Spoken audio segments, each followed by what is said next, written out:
Good afternoon, everyone.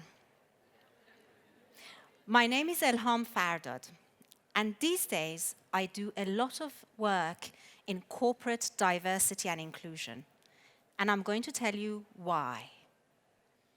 I'm 46 years old, married, with two wonderful children. I've had a rewarding 25-year career in GE, News Corp, and Ernst & Young, but life hasn't always been this good. When I was 18 years old, I had no money, no visa, and no hope. But I knew one thing. I knew that to get myself out of this situation, I needed education. But I had a problem. I didn't have any money. I had worked as a teenager by teaching maths and selling things, and I had saved up £4,000. But I decided to give that money to my mum, who I thought needs it more than I do. So once again, I was penniless. And I thought to myself, as an 18-year-old, I need to convince the British government to pay my tuition fees at university. I didn't mind if I have to get a couple of jobs to pay for my living expenses, but I needed help with my university tuition fees.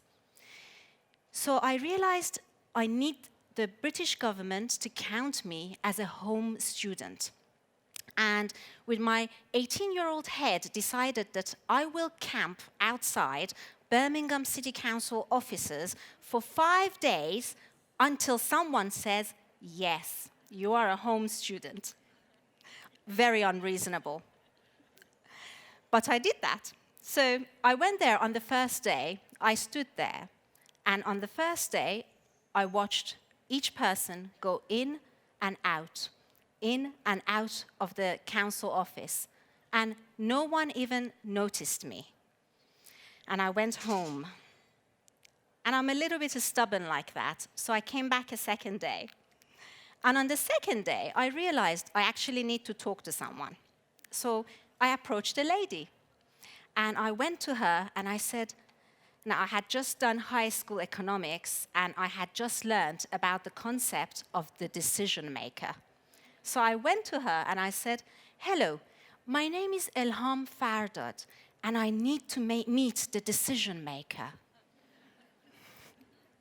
So she looked at me oddly, and she said, okay. She went in to the building, and I never saw her again. So guess what? I came back a third day, and I realized I need to explain myself a little bit differently.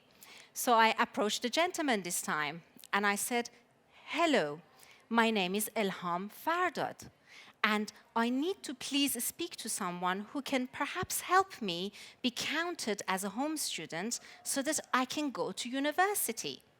And he said, okay, maybe I can help. He went inside the building, didn't come back for a while. By now, I was thinking, I'm going to camp here for a month if I have to, until someone says yes. But luckily for me, and luckily for them, he did come out. And he said, follow me, please. He took me to a colleague's office, and I explained to his colleague my situation, that I'm a migrant in the UK, and 18 years old, and I really, really must go to university. That means the world to me. I've got to get myself out of this situation. And the gentleman said, we can help you. A few weeks later, I received what was the best letter in my life. The letter said, you are a home student, and that Birmingham City Council will pay your university tuition fees, and they will give me £50 a week maintenance money, so I have some living expenses paid for. That was the best letter I have ever received, not just because it was a lifeline and I could go to university, but for the first time in my life, I really felt what inclusion meant. They were telling me that I am one of them, and that meant so much to me. So off I went to university, and because of that single opportunity in my life, A few years later, I got my first financial controller job in GE. And the rest is history, as they say. So, what did I learn about diversity from my early hardships and tough experiences? I learned that each of us come with a unique set of experiences. Each of us come with a unique group of hardships and difficulties that we have faced and challenges that we have overcome. So when you put a diverse group of people together, what happens is that problems get solved. People bring different ways of thinking and perspectives, and invariably, better solutions are reached. I remember that shift happened in my young mind very early on. I went on to have a rewarding career. I developed and got promoted rapidly in GE. I became a finance director in News Corp, and then I spent 10 years in EY advisory working with some of the best clients on the most challenging operational problems. And what have I then learned about the diverse talent journey from the female perspective? What would I say to a female who wants to succeed in a male-oriented industry? I would say that for women, more than any other diversity strand, for women, it is critical that early on in your career, you build momentum.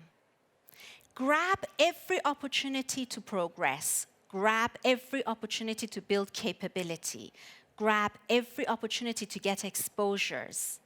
Because that momentum that you create in the first 10 years of your career earns you the credit, gives you the ability to later on make the decisions that you would like to make for your family. To make the decisions and prioritize your family the way you wish to, and you choose the formula that works for you. That first 10 years in your career is critical to build inertia and momentum. But of course, that's not enough. We next need influence. And our strongest relationships come not necessarily from those who resemble us, but from others. Some of my best allies have been male and white. My ID Inclusion co-founder, Eric Furman, who has supported me and who I support. But again, that is not enough in our careers. So what comes next? After we build technical ability and good relationships, what comes next is innovation, because it is through differentiating ourselves as an individual, as a team, as a company, and as a country that we are going to compete in the world. And innovation is really key. And this is where the most important thing about diversity comes, actually. The different perspectives that diverse teams bring to business problems, and the innovative thinking that we would have never achieved as a team if we were not diverse and open-minded. So we take all of that, and after all of that, we need to not pause. We need to forge ahead in our careers, and we need to have impact. We need to multiply the effect of everything that we've achieved and do it with impact on the global stage. And my final tip on having impact for women is collaborate with other women. And definitely open your minds and hearts to men who can support us and be there for us.